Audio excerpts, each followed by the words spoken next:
So let's look at a solution to the combination lock problem.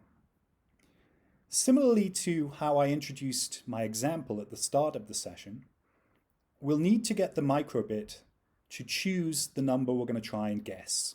The first digit, in this example, the only digit in the combination lock. So the microbit is going to pick a number between 0 and 4 for us to try and guess.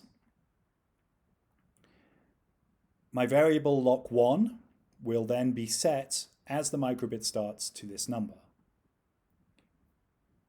When we start to push button A, the microbit is going to generate guesses at that number. Every time I push button A, it's going to guess one time. And a guess in this instance is, again, a random number chosen between 0 and 4. It may be correct, it may not be. Every time I push button A, we'll get a new guess. And if the guess corresponds to the number for lock 1, then something will happen. We'll plot the values to screen. Notice again I have some information. In this case, it's somewhat obscure information. It's a number chosen by the microbit. We have some computation, which is if the guess that I generate is equal to the lock number, then I'm going to do some result. If we also wanted to add automation to this problem, we could embed this, instead of on button A being pressed here, in some loop that happened hundreds and hundreds of times. And as you might guess, if we loop through 100 times, we would find that the microbit could guess a number between 0 to 4 without much difficulty whatsoever.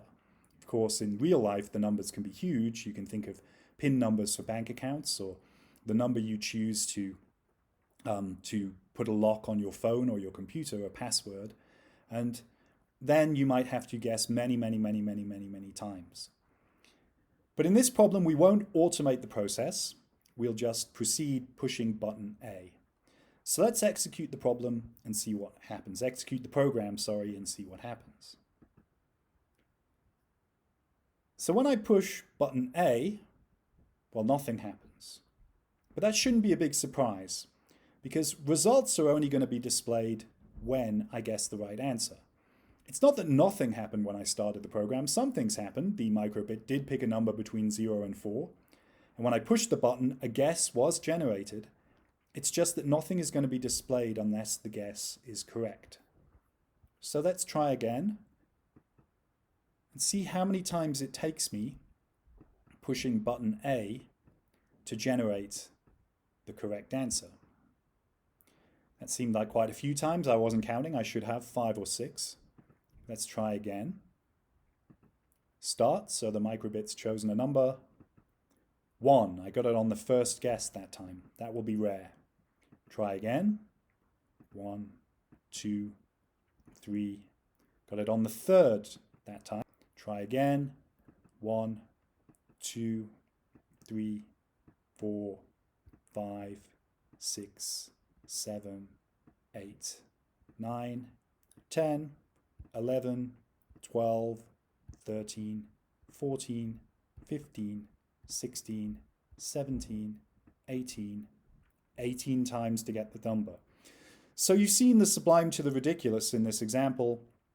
Sometimes I got the number straight away on my first guess, and one time it took me 18 tries before I guessed the number. If you do this a few times, if you did this in a room of students and they each did it 10 times, say you had 10 students, so you generated 100 guesses, you would find that on average, it should take you 2.5 guesses to get the right number. That's hardly surprising. With a number generated between 0 to 4, there's 5 possible numbers. Sometimes you're going to get it going through all 5 choices. Sometimes you're going to get it straight away, but on average, you'll get it about half the time, about 2.5 times. So that is the first part of the solution. A stretch goal was to set up a second number in the combination lock, and we were going to push button B. And on pushing button B, we were going to try and guess the number in this second column. I hope it doesn't surprise you to discover that the code is very similar to what it was for pushing button A. First, we're going to need the microbit to generate 2 numbers in the combination lock. So our first number, lock 1, was the one we were going to guess pushing button A, and now we have lock 2, which we're going to guess pushing button B. When the microbit begins, it's going to generate both those numbers. We can push button A to try and guess the number lock 1, and we'll be pushing button B to try and guess the number lock 2. One subtle difference between these two blocks of code is lock 1 is going to be displayed in column 1, x of 0 of the LED display. Lock 2 is going to be displayed in column 2, which corresponds to x of 1 in the LED display. You see this is 1 all the way up. So let's try the code again.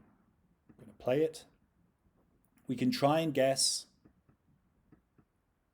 lock 1, and it took me 3 attempts, and that number turned out to be 0, 1, 2, 3, 4. It took me 3 attempts. Let's try pushing button B to 2 attempts, and it turned out that number was 4. You can try this experiment again many times, and you will find that typically, on average, it will take you 2.5 times to guess column A and 2.5 times to guess column B for a total of 5 times.